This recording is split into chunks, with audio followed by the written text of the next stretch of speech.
Você sofre, como cristão, pressão na sua fé, no contexto onde você trabalha, estuda, na sua comunidade onde você vive e mora? Se você sofre algum tipo de pressão contra a sua fé, nós vamos falar da igreja que realmente conecta a esse nosso contexto. Qual igreja é? Nós estamos na quarta igreja, e esta igreja que está em Tiatira. Tiatira, ou a cidade de Tiatira, havia nessa época uma grande produção de tecidos, e nessa cidade ela era ou tinha ou havia um grande comércio. E ali era estipulado vários grêmios, várias associações, vários concílios ou conselhos, e nesses conselhos havia-se a prática da adoração ou de cultos a outros deuses. Então, basicamente, funcionava da seguinte forma: aquele que iria ao seu trabalho, iria ao lugar para desempenhar sua atividade profissional, no início da sua jornada, era a adoração aos deuses ali presentes. E, lógico, era se excluído o cristianismo, aquele que nós hoje pregamos.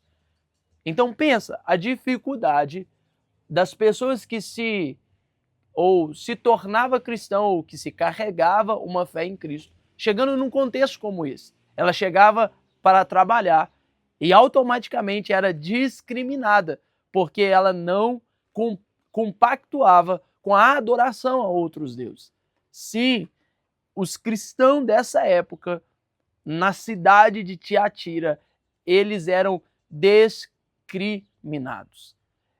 Nós vemos que essa cidade, ela era um pouco abaixo da cidade de Pérgamo, era aproximadamente 65 quilômetros de distância, mas um fato que me chama a curiosidade nessa carta nem é este contexto que foi aqui mencionado, mas o que me chama a atenção nessa carta, que ela é uma das mais longas. Se você observar, no capítulo de número 2, ela vai do verso 18 ao verso 29. É a maior carta. E o que isso tem a ver? Eu te explico. Porque ela é a maior carta, porém, é a menor cidade. Eu vou repetir isso daqui. Ela é a maior carta, porém, para a menor cidade. E que isso tem a ver?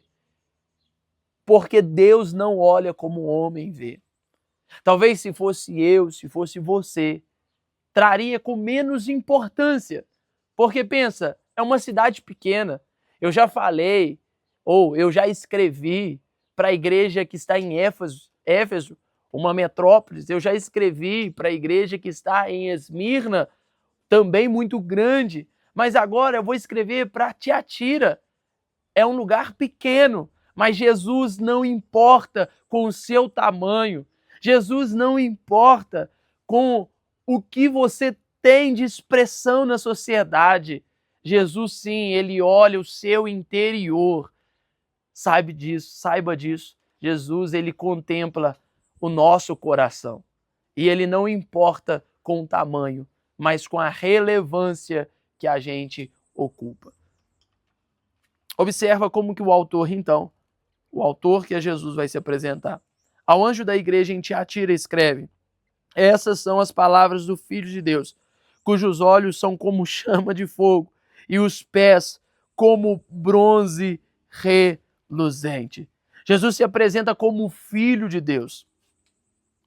E não sei se você sabe, mas essa foi a razão em que Jesus foi levado ao Sinédrio para ser julgado como um herege, como um traidor da sua fé. Porque ele dizia que era o Messias, o Filho de Deus. Essa razão, ou essa expressão, foi a razão de que Jesus foi levado ao Sinédrio para ser julgado pelos seus agós, pelo seu povo, por aqueles que estavam à sua volta. porque Jesus não poderia dizer que ele era o Filho de Deus. Só que agora ele está se expressando, eu sou o Filho de Deus. Só que nessa carta ele vai se apresentar como Filho de Deus. E ele vai dizer, cujos olhos são como chama de fogo e os pés como bronze reluzente. E aqui Jesus está revelando autoridade contra os seus inimigos. Por isso, em Lucas 10, verso 19, a passagem vai dizer assim, eu dei a vocês autoridade para pisar sobre cobras e escorpiões, e sobre todo o poder do inimigo, nada lhe fará dano. Jesus, ele é a maior autoridade. Não existe autoridade maior do que o próprio Jesus. Só que ele vai dizer que também ele tem os olhos como chama de fogo. Além dos seus pés estar revestido, ele também tem os olhos como chama de fogo. E o que isso tem a ver? Isso revela o poder do conhecimento do nosso Deus. Ele atravessa, ele penetra, ele vai aonde os homens naturais não conseguem ver. Jesus, ele consegue observar. Ele acessa o nosso coração, ele acessa o mais íntimo do nosso ser. E aí ele vai também trazer aprovações, como também ele vai pontuar de forma negativa essa igreja. Ele vai dizer assim, conheço as suas obras, o seu amor, a sua fé, o seu serviço e a sua perseverança.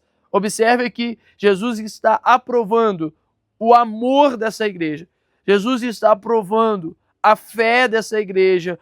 Ela é fervorosa, ela é fiel. E Jesus está aprovando o seu serviço, dizendo que ela é uma igreja perseverante. Mas o fato que me chama a atenção nisso e que conecta com o nosso canal é que eu sei que você está fazendo mais agora do que no princípio.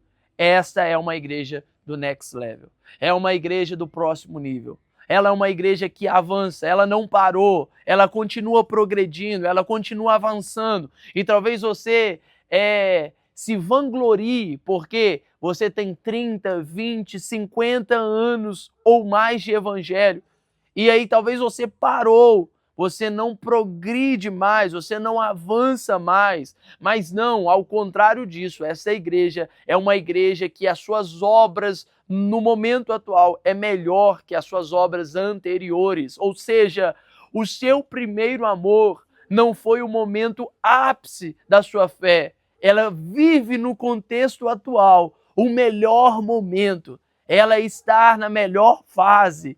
Essa é uma igreja que está avançando, progredindo. E você, minha pergunta, como você se encontra agora?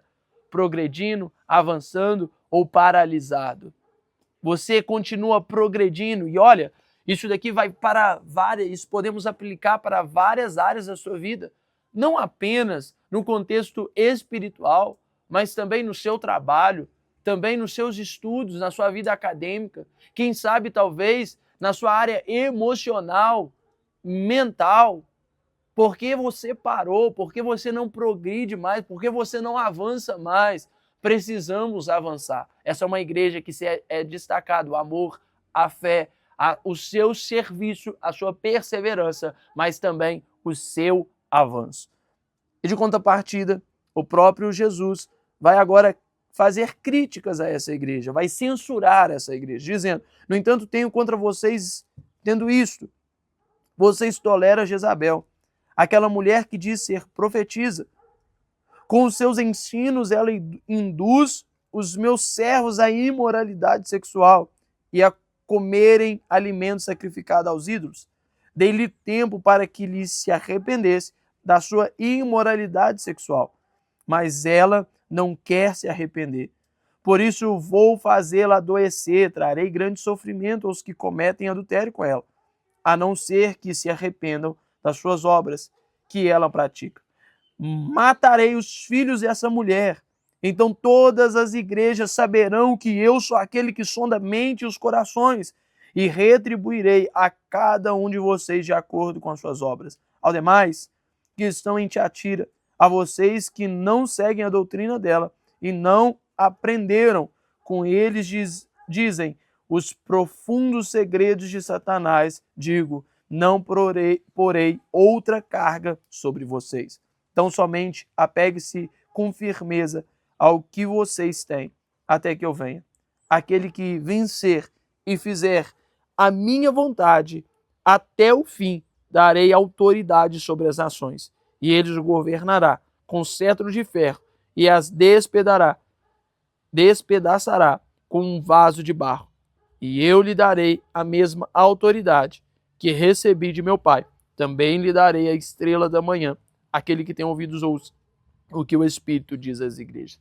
Observe como essa carta ela é grande. E a censura também a essa carta, há vários pontos aqui. Nós podemos observar que a primeira censura que o próprio Deus está trazendo é a tolerância. Ela é uma igreja que tolera muitas coisas. Ela é uma igreja que está tolerando no seu ensino essa profetisa.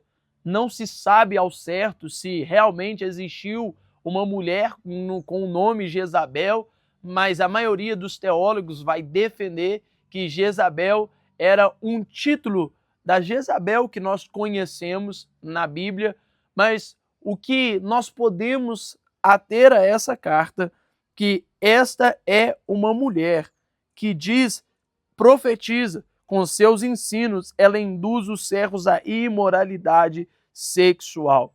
Há um sistema religioso aqui corrompido e comprometido com o mundo. Ela é uma igreja mundana, é uma igreja que está indo para o seu contexto depravado. A Bíblia está dizendo que ela seduz, ela prostitui, ela está, no seu contexto, trazendo comida a ídolos. Em outras palavras, ela serve ao mundo, ela serve ao Deus deste século. Jezabel carrega também o entendimento de um evangelho egocêntrico e antropocêntrico. O que é isso? Jezabel é, no seu contexto, uma autoridade que carrega para si glória, e nós sabemos que somente a Deus daremos glória, toda honra e todo louvor. A sedução aqui, a prostituição, se assemelha a uma teologia difundida nos nossos dias, trazendo como entendimento a teologia da prosperidade e libertação. Ei, preste atenção nisso que eu estou dizendo. Nós podemos, através dessa carta, denunciar algumas práticas no nosso contexto, nos dias atuais, aonde tem se pregado uma prosperidade, aonde está longe, se destoa da verdade da palavra de Deus. Há sim uma prosperidade bíblica, mas não essa indução à prosperidade, trazendo que aquele que é rico, aquele que tem posse, aquele que tem bem, é melhor do que o outro que não tem. Se coloca em um patamar de salvação em aquele que tem as suas posses, está mais salvo do que aquele que não possui. Observe isso. Há uma teologia nos nossos dias que induz ao erro, a prosperidade e a teologia da libertação. Por isso, não caia nessa prática errada, nesse contexto que na mesma igreja que estamos mencionando era induzido, era se pregado ao contrário. Porém, o conselho a essa carta, a palavra de Deus vai dizer: aquele que vencer e fizer a minha vontade até o fim, darei autoridade sobre as nações. Posso dizer algo? Não deixa este mundo comprar os seus valores. Arrependa-se de tudo aquilo ou de todo método que é fácil, de todo método que promete, mas não entrega. Nós estamos vivendo num contexto muito próximo disso, onde há vários gurus na internet, onde há vários falsos mestres e pastores que sobem sobre um altar, vários líderes que sobem sobre uma tribuna para ensinar um evangelho fácil, um evangelho que não é o arrependimento, que não é a renúncia, mas a Bíblia é contra isso. O Evangelho de Jesus, que salva, que purifica, ele nos ensina a renunciar, a deixar as nossas práticas do mundo. Então não permita que o mundo compre os seus valores. E uma coisa que me chama muito a atenção, que é também um conselho do próprio Deus.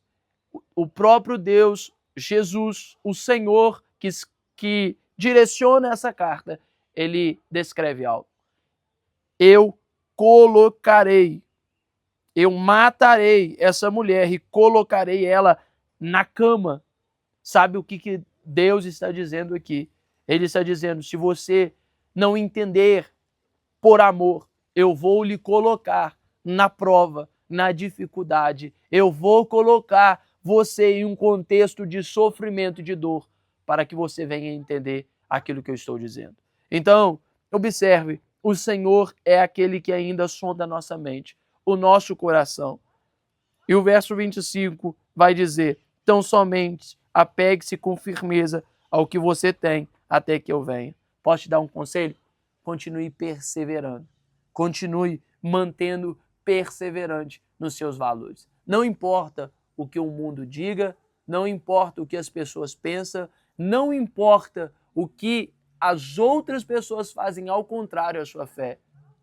Permaneça firme, constante, perseverante, porque aquele que tem ouvidos, a Bíblia vai dizer, ouça o que o Espírito diz à igreja. Há uma autoridade no nome de Jesus, e essa autoridade ele nos deu. Então apenas creia e permaneça naquilo que ele falou. Observe, se você ainda não viu as outras cartas mencionadas, as outras cidades, vai ter um cardzinho aqui. Veja lá, que também carrega princípio que você pode levar para a sua vida. Que Deus te abençoe.